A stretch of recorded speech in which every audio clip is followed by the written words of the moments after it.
Assalamu alaikum wa rahmatullahi wa barakatuh. Dans cette nouvelle vidéo, nous allons définir ensemble le mot législation. Ash-Shari'a. Nous diviserons cette vidéo en 3 parties. La première partie sera consacrée à la définition du mot Shari'a dans la langue arabe. Puis dans la deuxième partie, nous aborderons le mot Shari'a dans le jargon islamique. Nous verrons que la définition de ce mot est bien plus vaste que ce que les gens croient. Il est donc primordial pour chaque musulman de connaître sa définition et ce qu'elle implique. Il pourra répondre de lui-même à toutes les ambiguïtés lancées par les ennemis de l'islam concernant la charia. Dans la troisième et dernière partie, nous aborderons les 5 objectifs de la charia. Nous verrons que tous les interdits et toutes les obligations de la législation musulmane sont uniquement pour préserver ces 5 principes fondamentaux. Je vous invite donc à regarder la vidéo jusqu'à la fin, car nous voyons de nos jours beaucoup de musulmans qui se posent la question « Pourquoi Allah Azza wa Jal a interdit ceci ?» ou « Pourquoi il a ordonné cela ?» La personne aura les réponses à ces questions uniquement lorsqu'il connaîtra le but et les objectifs de la législation musulmane. Sans perdre plus de temps, on passe à l'explication.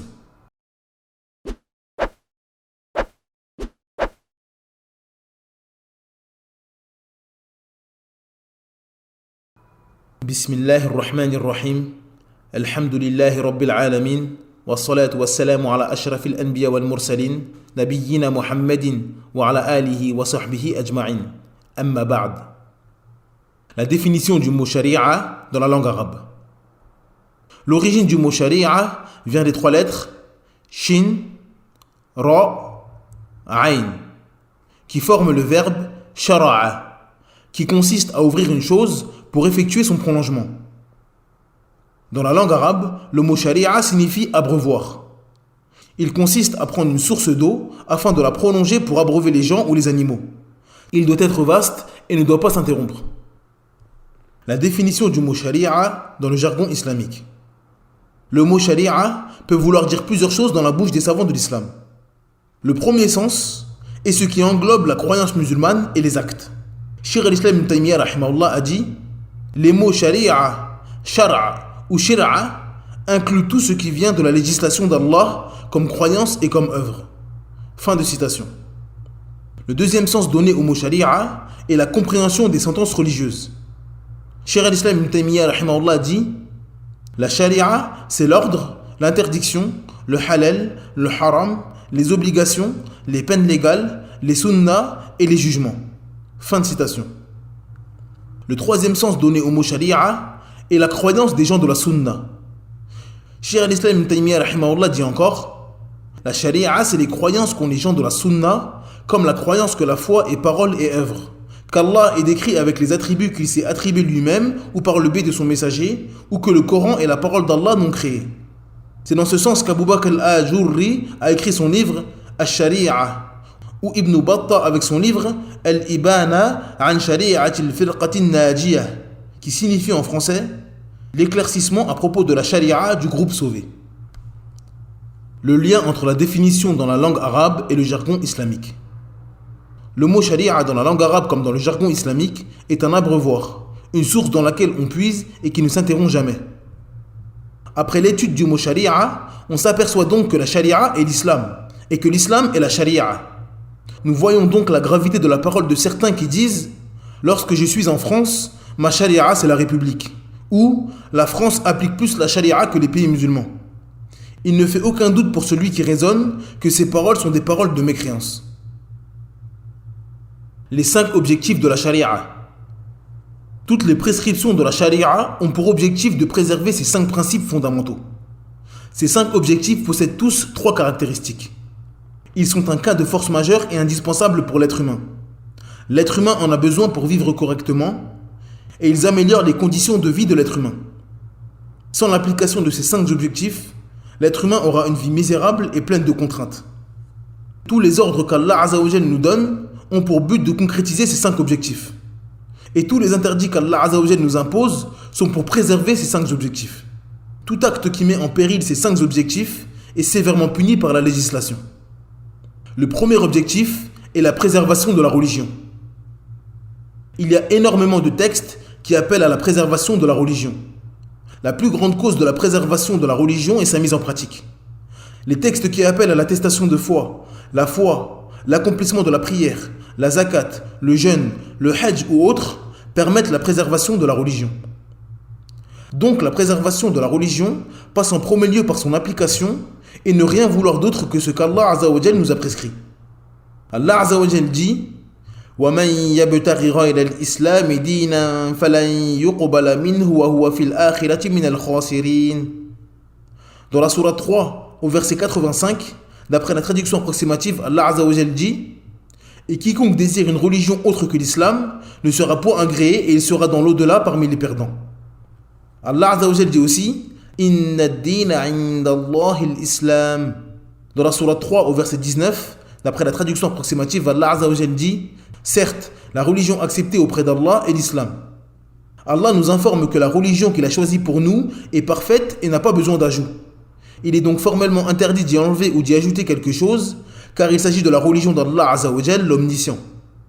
Allah Azza wa Jal dit Al-yawma akmaltu lakum dinakum wa atmamtu alaykum ni'amati wa raditu lakum al-islam dina. Dans la sourate 5, au verset 3, d'après la traduction approximative, Allah Azza wa Jal dit aujourd'hui j'ai parachevé pour vous votre religion et accompli sur vous mon bienfait et j'ai agréé l'islam comme religion pour vous. La préservation de la religion passe également par la mise en garde de tout ce qui s'oppose à la religion d'Allah Azza wa Jal. Allah Azza wa Jal dit وَلَقَدْ بَعَثْنَا فِي كُلِّ أُمَّةٍ رَسُولًا أَنْ يَعْبُدُوا اللَّهَ وَاجْتَنِبُوا الطَّاغُوتَ. Dans la sourate 16, au verset 36, d'après la traduction approximative, Allah Azza wa Jal dit nous avons envoyé dans chaque communauté un messager pour leur dire adorez Allah et écartez-vous des fausses divinités. Ce noble verset nous montre que la préservation de la religion passe par l'appel à la religion d'Allah Azza wa Jal tout en mettant en garde ceux qui s'y opposent. Le deuxième objectif de la législation est la préservation de l'être humain. Allah Azza wa Jal a formellement interdit à l'être humain de se suicider ou de se faire du mal à lui-même. Allah Azza wa Jal dit وَلَا تَقْتُلُوا أَنفُسَكُمْ إِنَّ اللَّهَ كَانَ بِكُمْ رَحِيمًا. Dans la sourate 4 au verset 29, d'après la traduction approximative, Allah Azza wa Jal dit et ne vous tuez pas vous-même. Allah en vérité est miséricordieux envers vous. La charia a donc pour objectif de préserver la vie de l'être humain. Elle encourage tout ce qui permet de préserver la vie de l'être humain et interdit sévèrement ce qui lui est néfaste. Allah Azza wa Jal dit يا أيها الذين آمنوا كلوا من طيبات ما رزقناكم واشكروا لله إن كنتم إياه تعبدون. Dans la sourate 2 au verset 172, d'après la traduction approximative, Allah Azza wa Jal dit ô les croyants, mangez des nourritures licites que nous vous avons attribuées et remerciez Allah si c'est lui que vous adorez. Puis Allah Azza wa Jal dit juste dans le verset suivant إنما حرم عليكم الميتة والدم ولحم الخنزير وما أهل لغير الله. Allah Azza wa Jal dit selon la traduction approximative certes, il vous interdit la chair d'une bête morte, le sang, la viande de porc et c'est sur quoi on a invoqué autre qu'Allah. Allah Azza wa Jal dit encore وأنفقوا في سبيل الله ولا تلقوا بأيديكم إلى التهلكة وأحسنوا إن الله يحب المحسنين. Dans la sourate 2 au verset 195, d'après la traduction approximative, Allah Azza wa Jal dit et dépensez dans le sentier d'Allah et ne vous jetez pas par vos propres mains dans la destruction et faites le bien car Allah aime les bienfaisants. En plus d'interdire à l'être humain de nuire à sa propre personne, la charia interdit formellement de tuer autrui sans droit. Allah Azza wa Jal dit وَلَا تَقْتُلُوا النَّفْسَ الَّتِي حَرَّمَ اللَّهُ إِلَّا بِالْحَقِّ. Dans la sourate 6 au verset 151, d'après la traduction approximative, Allah Azza wa Jal dit et ne tuez pas une vie qu'Allah a rendue sacrée sauf en toute justice. Nous voyons clairement à travers ces textes que la charia a pour but de préserver la vie de l'être humain. C'est pour cela que tout acte qui contredit cet objectif est sévèrement puni par la législation. Le troisième objectif de la charia est la préservation de la raison. Allah Azza wa Jal incite les croyants à la lecture, l'apprentissage et le raisonnement. Allah Azza wa Jal dit اقرأ باسم ربك الذي خلق خلق الإنسان من علق اقرأ وربك الأكرم الذي علم بالقلم علم الإنسان ما لم يعلم. Dans la sourate 96 du verset 1 au 5, d'après la traduction approximative, Allah Azza wa Jal dit lis au nom de ton Seigneur qui a créé l'homme d'une adhérence. Lis, ton Seigneur est le très noble, qui a enseigné par la plume, a enseigné à l'homme ce qu'il ne savait pas. Allah Azza wa Jal blâme à de nombreuses reprises les mécréants qui ne raisonnent pas en adorant autre que lui, alors que c'est Allah Azza wa Jal, le Créateur, qui mérite l'adoration.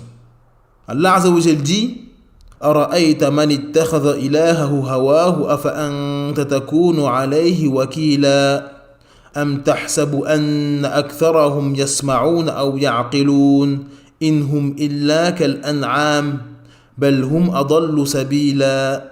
Dans la sourate 25, au verset 43 à 44, d'après la traduction approximative, Allah Azza wa Jal dit: Ne vois-tu pas celui qui a fait de sa passion sa divinité? Est-ce à toi d'être un garant pour lui? Ou bien penses-tu que la plupart d'entre eux entendent ou comprennent? Ils ne sont en vérité comparables qu'à des bestiaux, ou plutôt, ils sont plus égarés encore du sentier. La charia a fait de la raison la cause de la responsabilité religieuse. C'est pour cela que celui qui dort ou devient fou n'est plus responsable religieusement. D'après Aïcha radhiyallahu anha, le prophète sallallahu alayhi wa sallam a dit: La plume a été levée pour 3 personnes. Pour la personne qui dort jusqu'à ce qu'elle se réveille, pour le petit jusqu'à ce qu'il grandisse, et pour le fou jusqu'à ce qu'il retrouve la raison. La raison est ce qui permet à l'être humain de comprendre les textes religieux et les suivre. Donc toute chose qui cause la perte ou la diminution de la raison est formellement interdit par l'islam.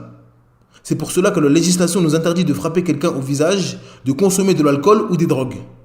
Allah Azza wa Jal dit: يا أيها الذين آمنوا إنما الخمر والميسر والأنصاب والأزلام رجس من عمل الشيطان فاجتنبوه لعلكم تفلحون.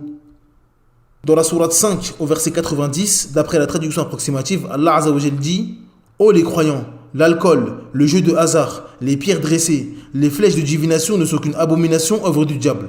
Écartez-vous-en afin que vous réussissiez. Le 4e objectif de la législation est la préservation de l'honneur et de la descendance. La législation appelle l'homme à préserver son honneur, celui des autres, ainsi que sa descendance et sa famille.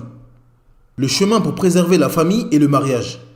Le mariage est également une préservation de l'honneur, car il ferme la porte à la fornication, qui est une chose ignoble et qui salit l'honneur d'une personne. L'islam impose à l'homme de demander la permission à la famille pour épouser la femme, et ne pas l'épouser en cachette, car cela nuirait à son honneur. Ceci est aussi une préservation de la famille, car celle qui se marie en cachette sans l'autorisation de sa famille risque de provoquer la rupture des liens de famille. La législation interdit formellement toute chose nuisible aux liens de famille et à la descendance. Et l'acte le plus nuisible à cela est la fornication. Allah Azza wa Jal dit: وَلَا تَقْرَبُوا الزِّنَا إِنَّهُ كَانَ فَاحِشَةً وَسَاءَ سَبِيلًا. Dans la sourate 17 au verset 32, d'après la traduction approximative, Allah Azza wa Jal dit: Et n'approchez point de la fornication. En vérité, c'est une turpitude et quel mauvais chemin. Dans ce verset, Allah ne nous interdit pas de pratiquer la fornication. Il nous interdit de nous approcher de la fornication. Toute chose pouvant mener à la fornication est formellement interdite en islam, telle que la mixité, être seul dans une pièce avec une femme étrangère ou avoir des contacts avec elle. L'islam est également sévère avec celui qui touche à l'honneur de son frère. Allah Azza wa Jal dit: وَالَّذِينَ يُؤْذُونَ الْمُؤْمِنِينَ وَالْمُؤْمِنَاتِ بِغَيْرِ مَا اكْتَسَبُوا فَقَدِ احْتَمَلُوا بُهْتَانًا وَإِثْمًا مُبِينًا. Dans la sourate 33 au verset 58, d'après la traduction approximative, Allah Azza wa Jal dit: Et ceux qui offensent les croyants et les croyantes sans qu'ils l'aient mérité se chargent d'une calomnie et d'un péché évident. Le 5e et dernier objectif de la charia est la préservation des biens. Allah Azza wa Jal nous informe que les biens de l'être humain sont en réalité les siens et qu'il les distribue à qui il veut parmi ses serviteurs. Allah Azza wa Jal dit: وَلَا يَحْسَبَنَّ الَّذِينَ يَبْخَلُونَ بِمَا آتَاهُمُ اللَّهُ مِنْ فَضْلِهِ. Dans la sourate 3 au verset 180, d'après la traduction approximative, Allah Azza wa Jal dit que ceux qui gardent avec avarice ce qu'Allah leur donne par sa grâce ne comptent point cela comme bon pour eux. Allah Azza wa Jal nous ordonne de profiter et de consommer les biens qu'il nous donne. Allah Azza wa Jal dit: هو الذي جعل لكم الأرض ذلولا فامشوا في مناكبها وكلوا من رزقه وإليه النشور. C'est lui qui vous a soumis la terre. Parcourez donc ses grandes étendues. Mangez de ce qu'il vous fournit, vers lui est la résurrection. Cependant, Allah Azza wa Jal nous ordonne de donner une part à ceux qui n'ont pas de biens ou qui en ont très peu. Allah Azza wa Jal dit: وَآتِ ذَا الْقُرْبَى حَقَّهُ وَالْمَسَاكِينَ وَابْنَ السَّبِيلَ وَلَا تُبَذِّرْ تَبْذِيرًا Innal mubadhirina kanu ikhwana ash-shayatin wa kana ash-shaytanu li rabbih kafura. Dans la sourate 17, au verset 26 à 27, d'après la traduction approximative, Allah Azza wa Jalla dit: et donne aux proches parents ce qui lui est dû, ainsi qu'aux pauvres et aux voyageurs en détresse. Et ne gaspille pas indûment, car les gaspilleurs sont les frères des diables. Et le diable est très ingrat envers son Seigneur. La législation punit donc sévèrement tout acte pouvant mettre en péril la préservation des biens de l'être humain. C'est pour cela que la sentence du voleur est très dure et que la menace de celui qui pratique l'usure est immense. Cette vidéo est maintenant terminée. Merci de l'avoir suivie jusqu'à la fin. N'oubliez pas de télécharger gratuitement le PDF de cette explication. Le lien est dans la barre de description. Il est disponible en langue française et en langue arabe. N'oubliez pas également de vous abonner à la chaîne et d'activer la cloche de notification. Ceci permettrait à la chaîne de grandir et de pouvoir propager le message de l'islam au plus grand nombre. En attendant, je vous dis Assalamu alaikum wa rahmatullahi wa barakatuh. Subhanakallahumma bihamdik. Ashhadu an la ilaha illa ant. Astaghfiruka wa atubu ilayk.